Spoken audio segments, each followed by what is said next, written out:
ბოლო დროს ოკუპირებულ აფხაზეთში ავტოსაგზაო შემთხვევების დროს გახშირებული სიკვდილიანობა დე-ფაქტო სახელისუფლებო სტრუქტურებშიც განხილვის მთავარი თემა ხდება. ავტოსაგზაო გზებზე არსებული ვითარების გამო აფხაზეთის ეგრეთ წოდებული შინაგან საქმეთა სამინისტროს ავტოინსპექციის უფროსი ვალენტინ ტრაფშიც გადააყენეს.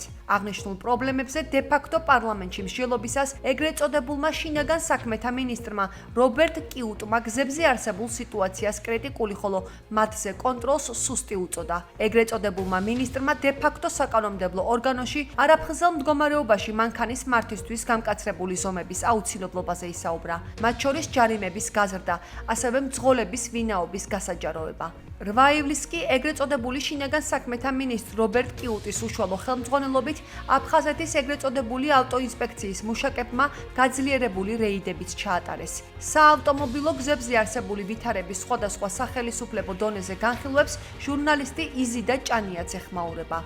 არავითარი სტატისტიკა, მომხდარის არავითარი გააზრება, არავითარი გრძელვადიანი სტრატეგიის ან მოკლევადიანი გეგმების შემუშავება, წერს ჟურნალისტის შექმნილ ვითარებასთან დაკავშირებით.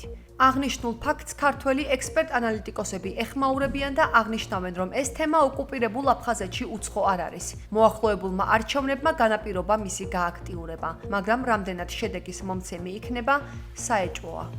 ხშირად ხდება სოციალურ ქსელებში თუ რა საშინელი ავტოსაგზაო შემთხვევები ფიქსირდება ოკუპირებულ აფხაზეთში.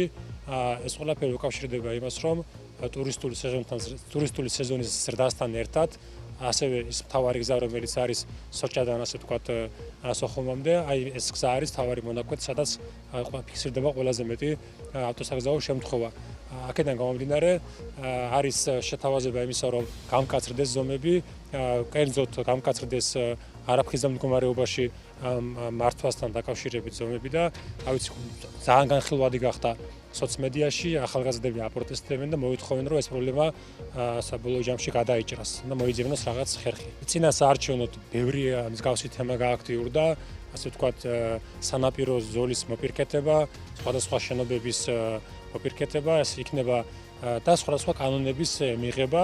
რა თქმა უნდა, ხშირი არის ასეთი მსგავსი კომენტარები, რომ კეთდება, ანუ ინფრასტრუქტურული პროექტები ყოველთვის ტრადიციულად აქტიურდება.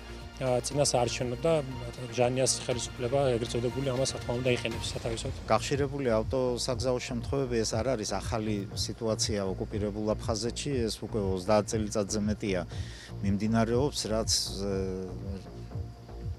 რის გამოც იქ საკმაოდ ბევრი ახალგაზრდა ადამიანია დაღუპული. პრაქტიკულად შეიძლება ითქვას, ომის პერიოდში საბრძოლო მოქმედებებში არ დაღუპულა გენოფონდის ესეთი მასალა, როგორც აფხაზეთის ოკუპაციის პერიოდში უკვე 93 წლის შემდეგ. ეს ეფუძნება იმ გარემოებას, რომ აფხაზეთში პრაქტიკულად არის ერთი მხრივ კლანური მმართველობა, მეორე მხრივ იქ კანონები არის სუფთა დეკორაციული ხასიათის და მესამე ეგრეთ წოდებული შავი სამყაროს დომინანტი ასევე რეალურ ცხოვრებაში. სრული დანაშაულზე პასუხს პრაქტიკულად არავინ არ აგებს.